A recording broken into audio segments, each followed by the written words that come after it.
Hi friends, ఒక చిన్న కథ. అందరూ తెలివిగలవారు గారు, వారిని మించిన తెలివిగలవారు ఉంటారని ఈ కథలో అయితే నేను తెలుసుకున్నాను. ఆ కథ ఏంటంటే, ఒక ఊళ్ళో ఒక పండితుడు చాటింపు అయితే వేసిండట. ఏమని? నేను ఎంతటి చదువురాని మొద్దుకైనా చదువు నేర్పిస్తానని. ఆ నోట ఈ నోట ఆ రాజుకైతే, ఆ ఊళ్ళో ఉన్న రాజుకైతే ఈ విషయం తెలిసింది. అప్పుడు రాజు ఆ వ్యక్తిని పిలిపించాడు. పిలిపించి, ఏమయ్యా నువ్వు ఎంతటి చదువురాని వాడిలకైనా నువ్వు చదువు నేర్పిస్తావంట కదా అని అడిగాడు.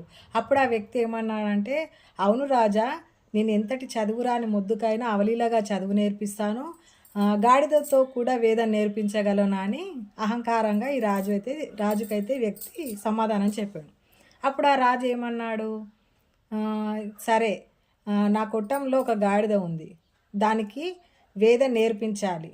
ఎంత సమయం తీసుకుంటావు, ఎంత డబ్బులు తీసుకుంటావని అడిగాడు. అప్పుడు ఆ వ్యక్తి ఏమన్నాడంటే, నాకు 10 సంవత్సరాల కాలం ఇవ్వండి, 10,000 వరహాలు ఇవ్వండి అని రాజుతో ఈ వ్యక్తి అన్నాడు. సరే తీసుకో, ఈ తీసుకున్నట్టు కాదు, ఈ 10 సంవత్సరాల తర్వాత నా గాడిదకు వేదం రాలేదంటే నీ తల తీసేస్తా అని రాజు వ్యక్తితో అన్నాడు. అప్పుడు సరే రాజా అని చెప్పేసి ఇంకా వెళ్ళిపోయాడు. అప్పుడు ఒక వ్యక్తి వచ్చి, ఏంటయ్యా, జీవితకాలం కూడా సరిపోదు, గాడిదకు వేదం నేర్పడం ఏంటి, నీకు పిచ్చా అని అడిగాడు. అప్పుడు ఆ వ్యక్తి ఏమన్నాడంటే, నవ్వుతూ ఒక మాట అన్నాడు. ఈ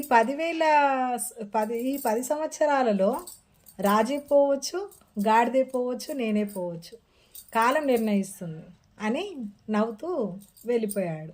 దీన్ని బట్టి ఏం తెలిసిందంటే, ఒకరికి తెలివి అనుకుంటారు కానీ వాళ్ళకి మించిన తెలివి ఉంటుందని అనుకోరు. జాగ్రత్తగా ఉండండి. ఓకే మరి.